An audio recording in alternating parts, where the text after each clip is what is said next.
18 mars. Nombres, chapitre 26, verset 52, en chapitre 28, verset 15. L'Éternel parla à Moïse en ces termes. C'est entre ceux-là que la paix sera partagée et donnée en possession en se basant sur le nombre des personnes.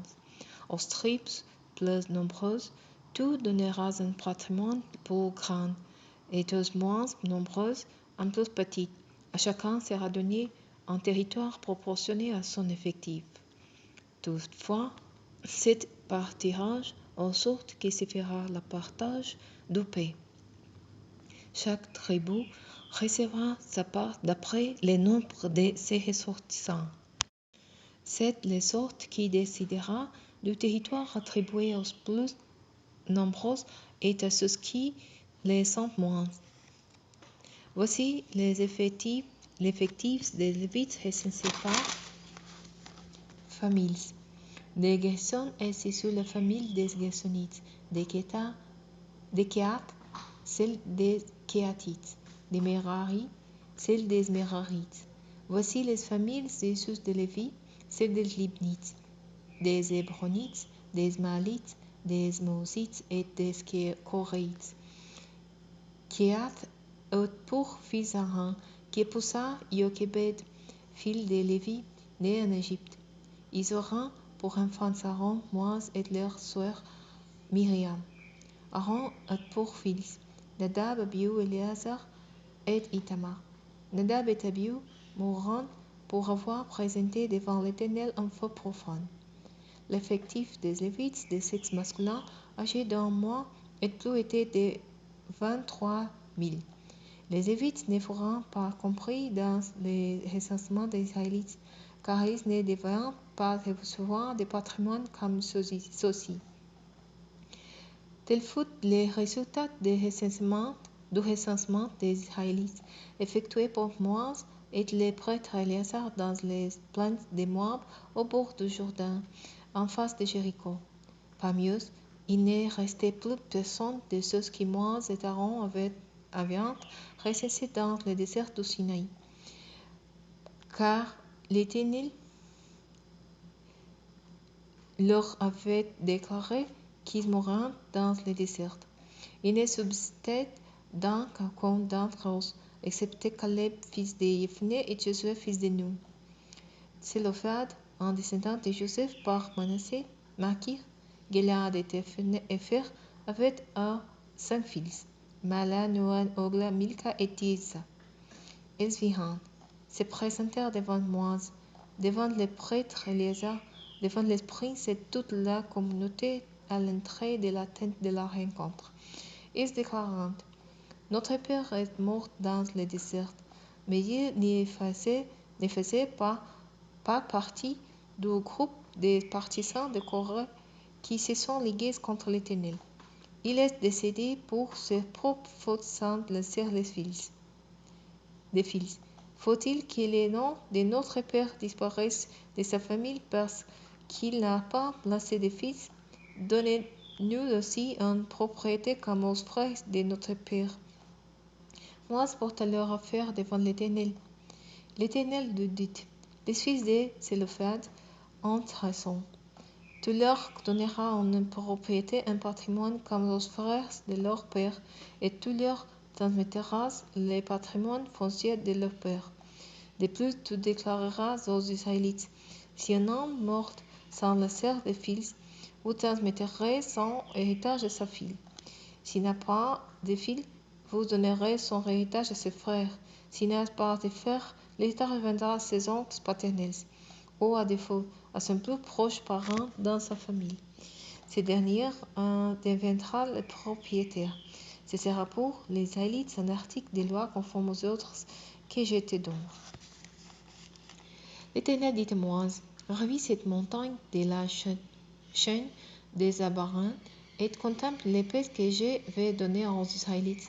Tu les regarderas, pour tu iras rejoindre tes ancêtres décédés comme ton frère Aaron, car vous avez désobéi à mon ordre dans le désert de Tsin lorsque la communauté me cherchait querelle.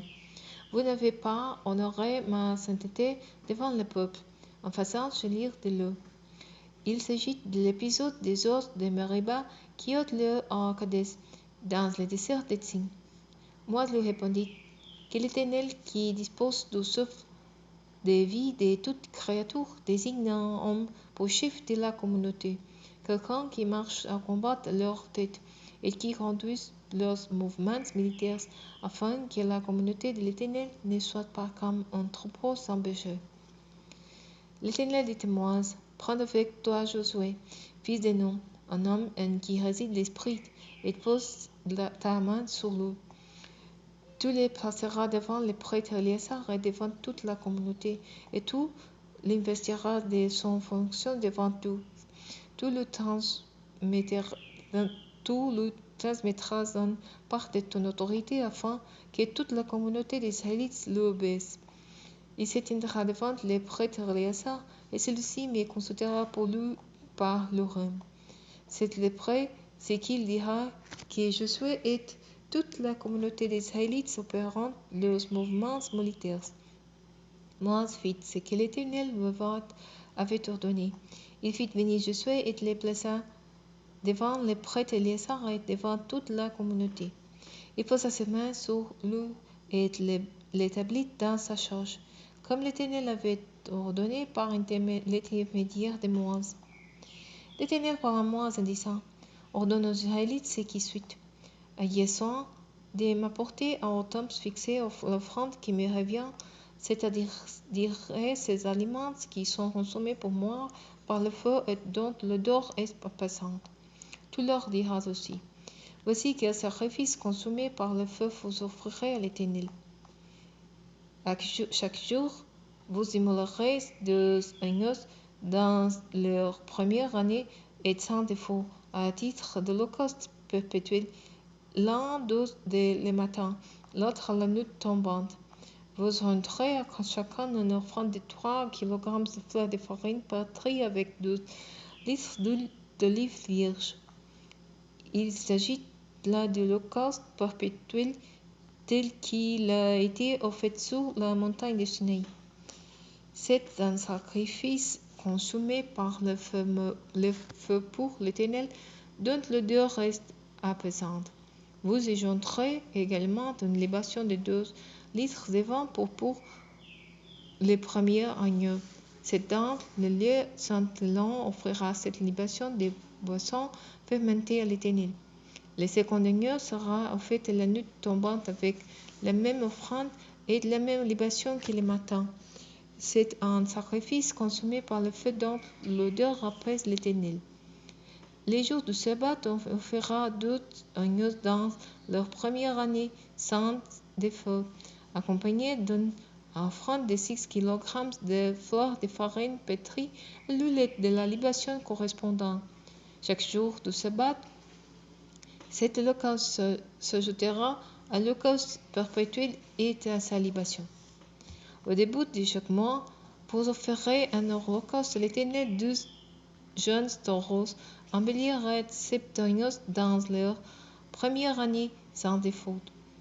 Chaque taureau sera accompagné d'une offrande de 9 kg de fleur de farine pétrie et l'huile.